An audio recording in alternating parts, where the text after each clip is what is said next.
The tree that gives the most shade gets the axe first. You were the one they called. You gave money, time, sleep, things you can't get back. You showed up when nobody else did. You sacrificed quietly and without complaint. And somehow you became the villain in their story. Not a stranger, not an enemy, the one who gave the most. This isn't about ingratitude. Most people stop there. They call it ungrateful and leave it at that. But that explanation is too small for what actually happened to you. Something shifts inside a person when you give them too much for too long. Something they don't even notice in themselves. And here's the part that changes everything. The way you helped them may have made this outcome almost impossible to avoid. Not because you're a bad person, because of something nobody ever taught you about how help actually works between people. Think about the last time someone did something big for you. Maybe they paid for something you couldn't afford. Maybe they carried you through a hard season. It felt good at first. Relief, gratitude, warmth. But then something else crept in. A quiet discomfort. A low hum of obligation you never asked for. You didn't sign up to owe someone. You didn't agree to that debt. But there it was anyway, sitting in the background every time you saw them. That's what happens in the mind of the person you help. When you give someone a lot, their brain registers it as a debt. Not consciously. Not something they think about out loud. But underneath everything, it's there. And debt feels like a weight. Nobody likes carrying weight. So slowly, without even realizing it, they start pulling away. The calls get shorter. The visits get rarer. The warmth cools down. And then one day, that quiet debt turns into something uglier. It turns into resentment. Not because you did anything wrong, but because every time they see you, they feel that weight.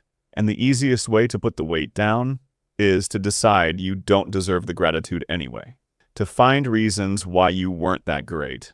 To rewrite the story so they don't owe you anything. That's not logic. That's just how the human mind protects itself. That's what happened to you. Not because of who they are, because of what you gave them and how you gave it. Now take that one step further. Think about a crutch.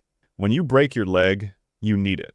You're grateful for it in the beginning, but you don't admire it. You don't look at it with respect. You look at it as something you depend on.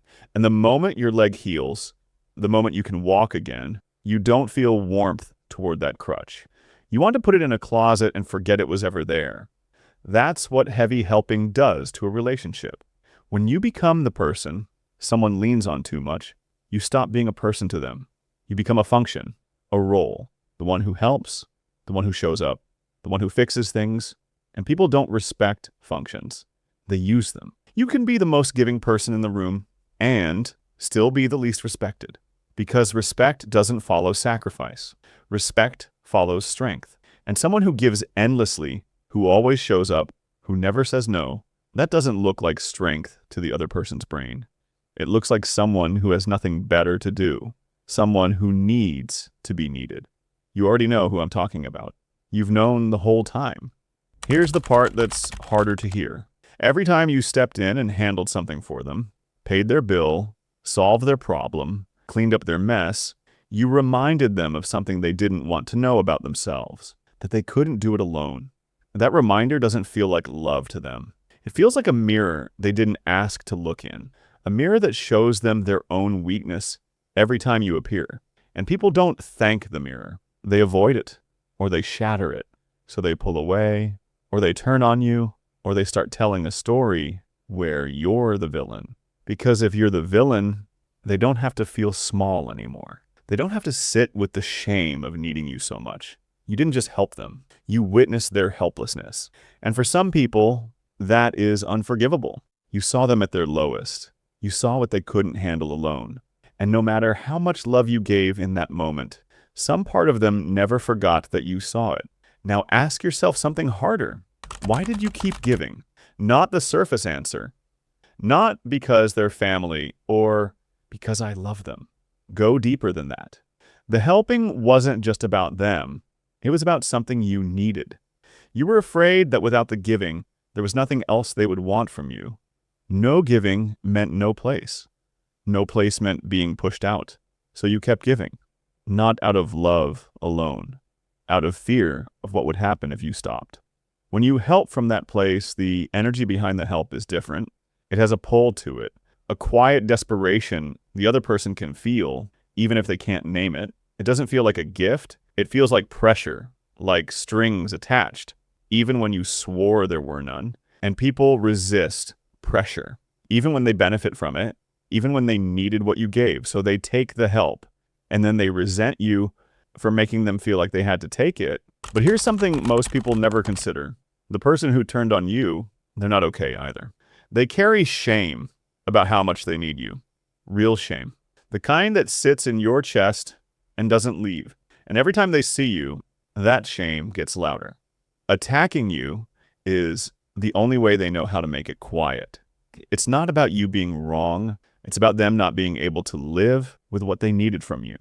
When you understand that, something shifts. You stop waiting for an apology that will never come. You stop replaying it looking for where you went wrong. You see it for what it is. Not betrayal from strength, betrayal from shame. That is the only version of this story that gives you your power back. When you give without limits, you send a signal. Not with your words, with your behavior. And the signal says, I have no edges, I have no end. You can take, and I will keep giving. That signal doesn't make people love you more. It makes them lose respect for you, because a person with no limits looks like a person with no self. People take their cues from you. If you treat yourself like you're endlessly available, endlessly okay with being last, they believe you.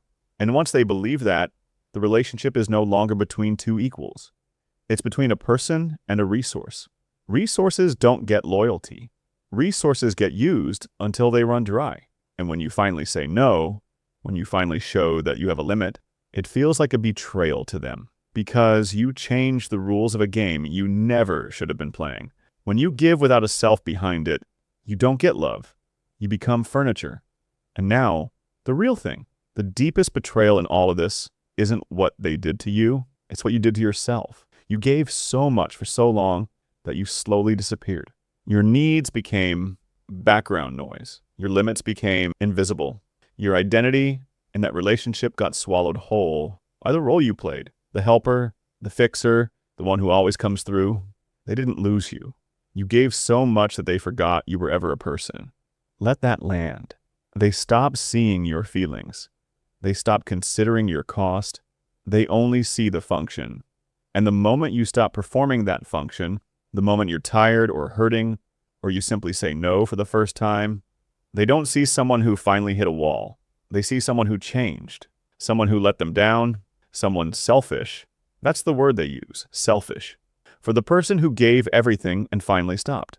And now you know why. They don't attack you despite what you gave. They attack you because of it, because the giving trained them. It taught them who you were in that relationship. And the moment you stopped, you broke the only version of you they ever agreed to know. The people with real loyalty in their families are not the ones who gave the most. They are the ones who gave with a self still intact. They showed up when they chose to. They said no when they needed to. And because of that, everything they gave meant something. Before you give the next time, before you say yes, when everything in you wants to say no, ask yourself one thing. Am I giving this because I want to? Or am I giving this because I'm afraid of what happens if I don't? That question is the whole script in one sentence. Use it. A tree that knows when to hold its branches doesn't get cut down. It gets respected, it stays standing. And the people under it actually notice what they have. You don't have to earn your place in your own family. You were born into it. If this hits something real for you, subscribe. There's more coming, and the next one might be the piece that finally makes everything click.